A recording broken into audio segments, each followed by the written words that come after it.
Sebelum pelantikan presiden, Iya Pak Daud. saya ke Jakarta mengusulkan Dokter Terawan Ya Pak Daud.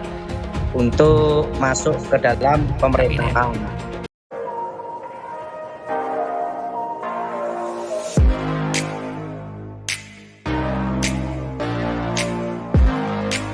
Shalom sahabat John Pregado, senang sekali bisa bertemu kembali dengan sahabat di channel ini. Terima kasih sahabat sudah setia mengikuti channel ini sampai hari ini. Saya berdoa kepada Tuhan, kiranya Tuhanlah yang membalas dan memberkati kita semua. Sahabat, apabila diberkati melalui video-video kami, marilah dengan murah hati share video ini kepada teman-teman yang lain agar mereka juga diberkati seperti kita. Hari ini kita akan dilayani oleh hambanya, oleh anaknya yang luar biasa, pasti akan memberkati kita. Oleh sebab itu, mari kita dengarkan pesan dan persiapkan alat tulis dan kelengkapan lainnya untuk sama-sama mendengarkan pesan penting yang akan dibagikan buat kita. Sebelum kita lanjut, jangan lupa sahabat untuk menekan subscribe dan juga berikan like dan juga share video ini. Terima kasih, mari kita berdoa. Bapak yang baik, kami menyiapkan hati, pikiran kami untuk sama-sama mendengarkan pesan yang penting ini. Berkatilah kami, sehingga kami boleh mengerti, mencatat, membagikan pesan ini kepada teman-teman yang lain. Berkati anakmu, hambamu yang akan membagikan pesan penting. Berkati sahabat John Pregado dimanapun berada. Terima kasih, kami siap mendengarkan pesan penting ini. Demi nama Yesus. Amin. Saya adalah tentara, meskipun sekarang udah purnawirawan. Saya selalu siap melaksanakan tugas yang diperintahkan. Kapan saja, di mana saja, saya akan siap melaksanakan. Mengenai detailnya, saya akan selalu mempelajari semua tugas tanggung jawab saya. Saya akan memberikannya dengan penuh kejujuran, penuh objektivitas, dan mudah-mudahan itu bermanfaat buat bangsa dan negara. Tergantung perintahnya. Saya melaksanakan perintah, apa yang perintah itu. Malam Pak Daud, ini sekarang sudah presiden pilihan Tuhan. Seizin Tuhan sudah terjadi Pak Prabowo dan Gibran. Pak Daud pernah bilang bahwa wakilnya pasti Gibran, dan terjadi Pak. Iya, sekarang udah dilantik. Nah, Sudah kemarin dilantik, Pak. sebelum pelantikan presiden, Iya Pak Daud. saya ke Jakarta mengusulkan Dokter Terawan Ya Pak Daud. untuk masuk ke dalam pemerintahan. Nah, dan waktu itu saya sampaikan itu di Gedung Ahana Sution, lantai 9 di Kementerian Pertahanan. Saya menyampaikan yang cocok untuk memberi nasihat, masukan untuk Pak Prabowo itu adalah Gibran. Dokter Terawan. Terawan. Nah, kemarin Pak Terawan dilantik, dia kaget tiba-tiba dapat telepon mendadak, dilantik dia. Oh, Dokter Terawan masuk juga Pak? Penasihat ya di bidang kesehatan. Oh, penasehat ya. Wah, luar biasa. Gimana Pak rasanya Pak? Berarti Bapak punya usulan diterima ya Pak Daud ya?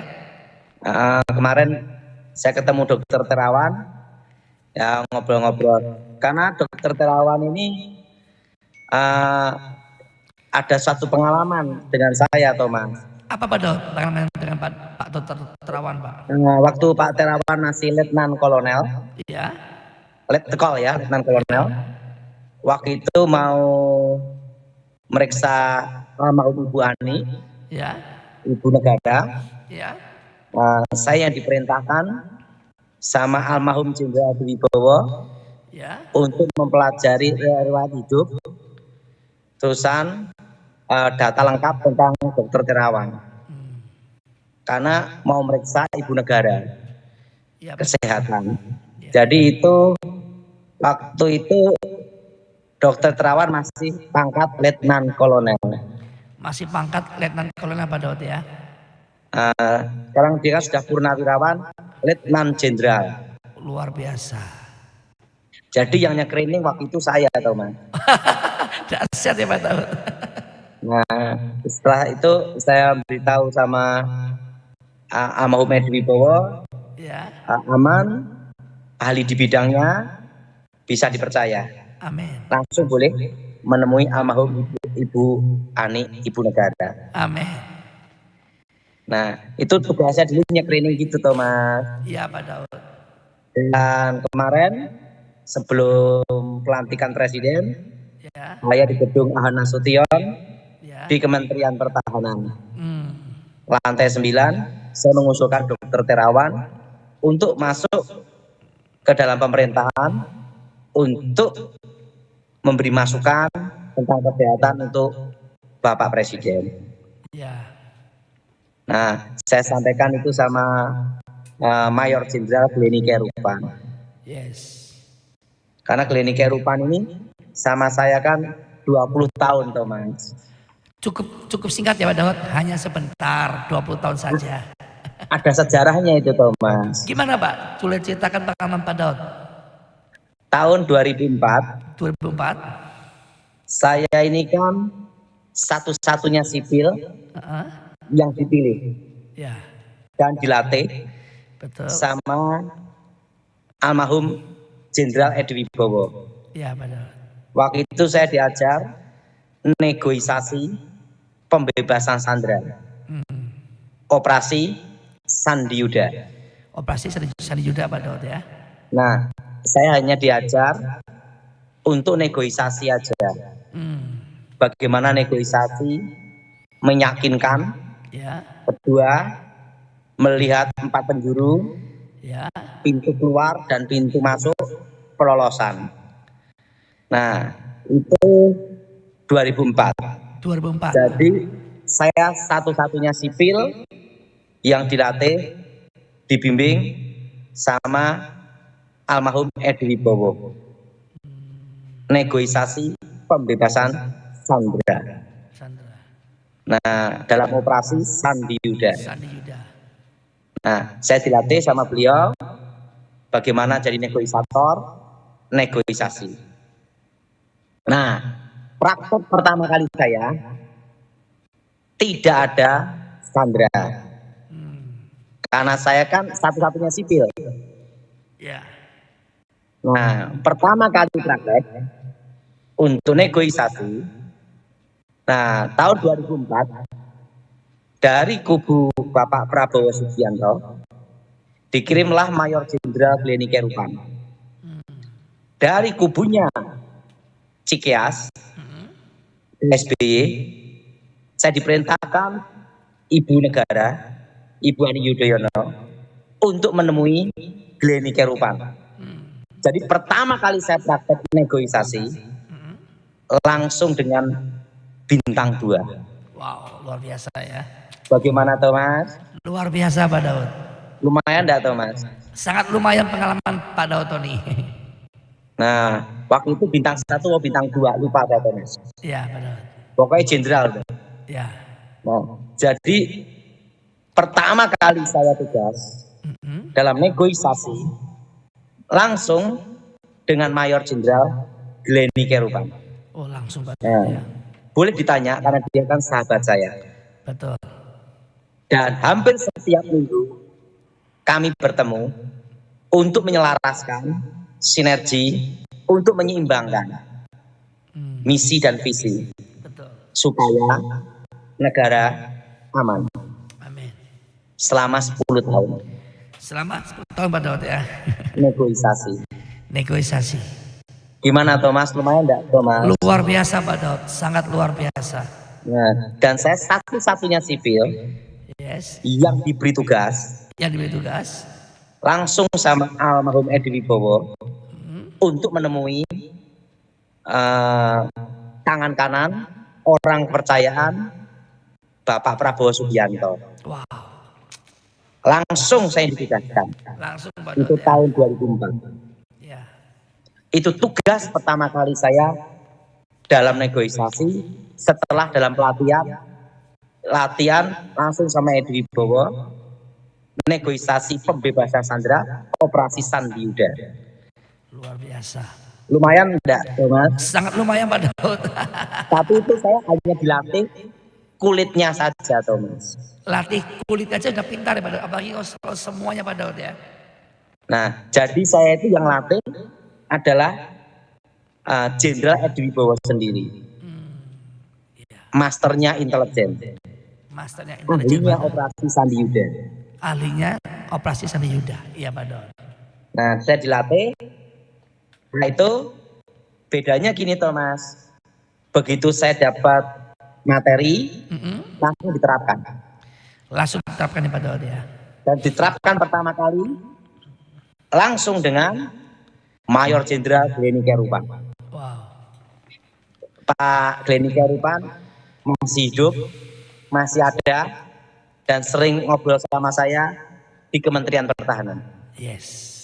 Karena apa Thomas? Karena saya dulu yang menjadi wakil dari Ibu Negara. Ibu Negara, yes.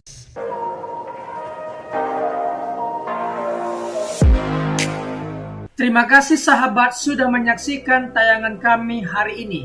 Saya percaya kita pasti diberkati. Apabila kita diberkati dengan tayangan hari ini, marilah kita dengan murah hati share video ini kepada teman-teman kita yang lain agar mereka juga diberkati. Firman Tuhan mengatakan diberkati untuk memberkati sehingga nama Tuhan dipermuliakan dan namanya diagungkan. Sahabat, banyak sekali pelajaran yang kita bisa ambil dari tayangan hari ini. Marilah catat poin-poin yang telah disampaikan, kita simpan dalam hati dan kita aplikasikan dalam kehidupan sehari-hari. Setiap kita pasti akan bertemu di yang namanya masalah. Kita tidak perlu undang masalah, tetapi dia sendiri akan menghampiri kita dengan maksud menguji iman kita, apakah kita tahan uji dan tetap mengandalkan Tuhan atau tidak. Tetapi apabila kita menang atas masalah itu, maka kita juga akan mendapat pujian dari Sang Pencipta. Karena kita tahan uji dan terus mengandalkan Tuhan, tidak hanya dapat pujian, dapat mahkota juga. Mahkota abadi karena kita setia dan tetap kuat dalam Tuhan.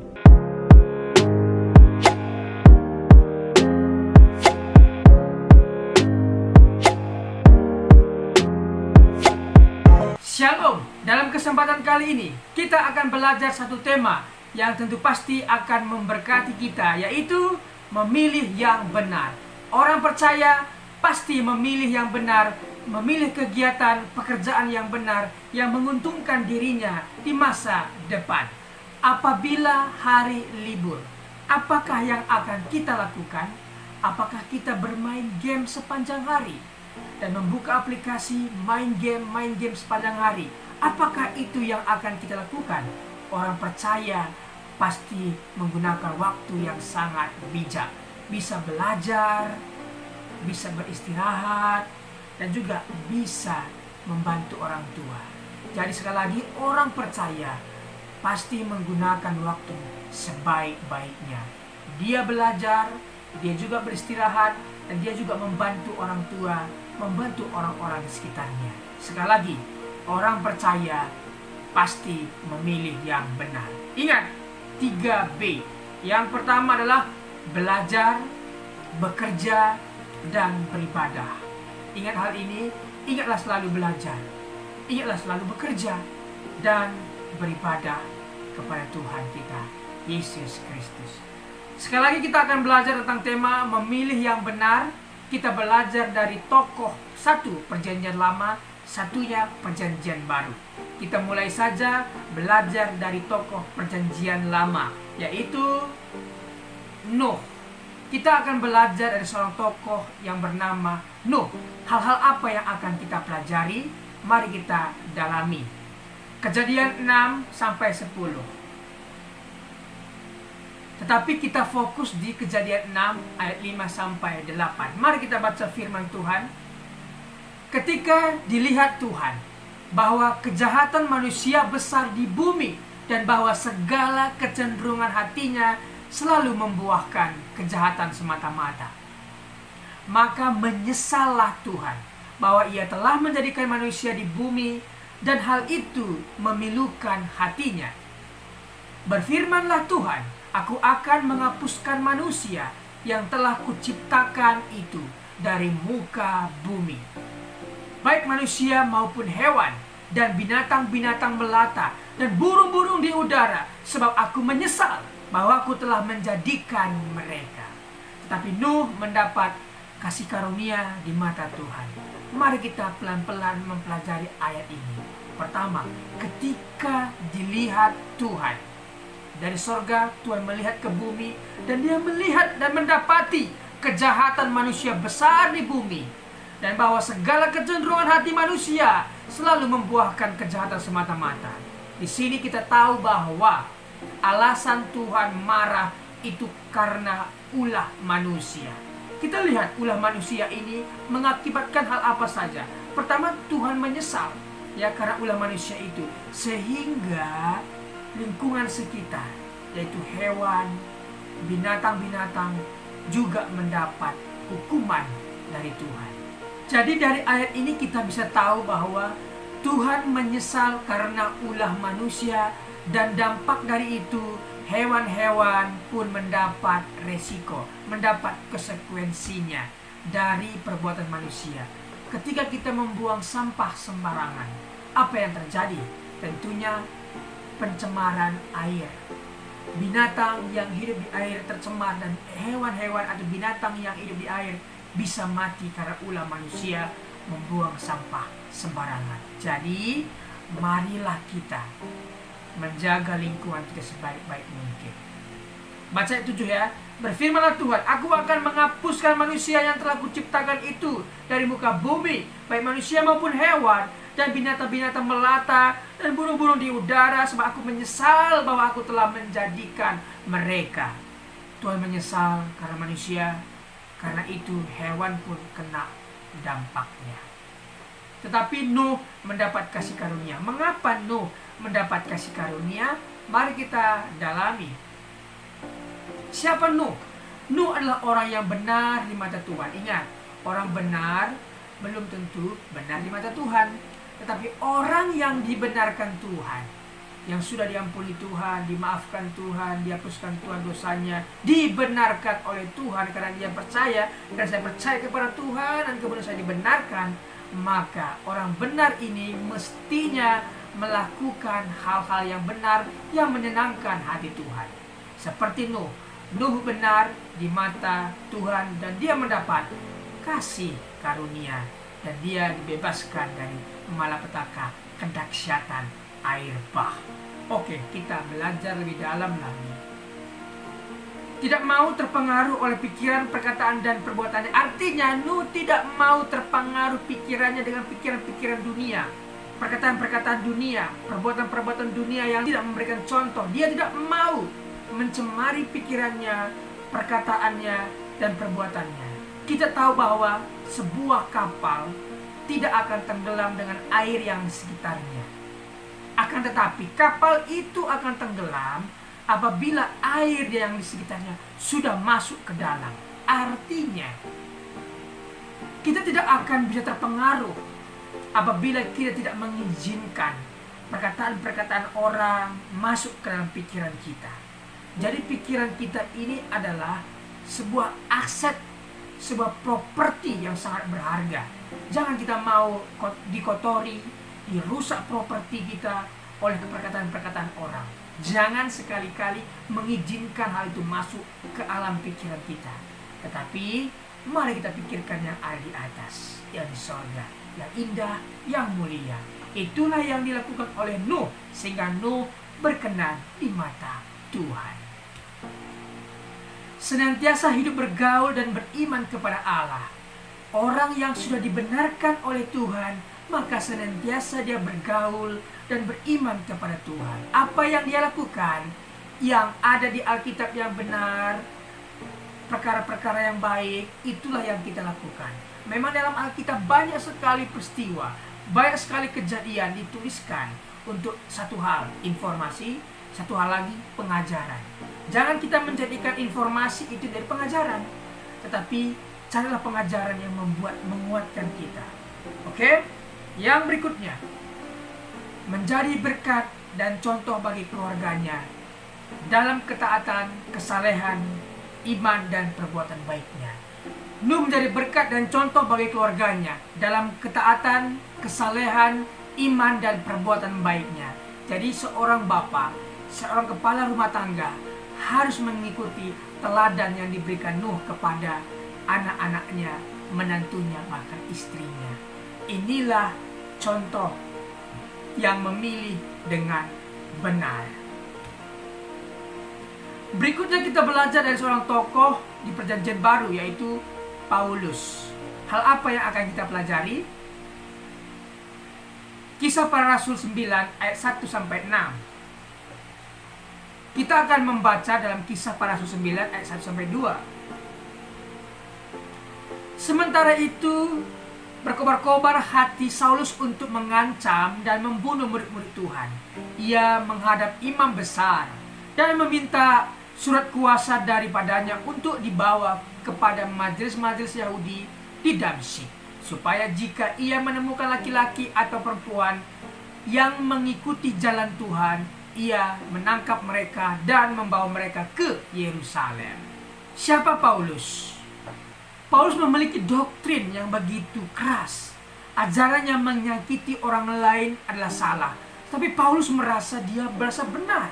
Ketika dia menyakiti orang lain, ketika dia menangkap pengikut Tuhan dan menjebloskan ke penjara, menganiaya, dia merasa benar akan hal itu. Tetapi sekali lagi, ajaran yang menyakiti orang lain adalah salah. Tuhan tidak pernah mengajarkan, bahkan agama-agama di dunia tidak pernah mengajarkan menyakiti orang lain adalah benar. Tidak, tetapi menyakiti orang lain adalah ajaran yang salah. Orang yang bertemu dengan kebenaran, Yesus, pasti melakukan dan memilih yang benar. Kita lihat, Saulus yang begitu bengis, begitu keras, begitu kejam, ketika bertemu dengan Tuhan Yesus, dia menjadi lunak, dia menjadi bertobat, dan dia menjadi orang yang memilih yang benar.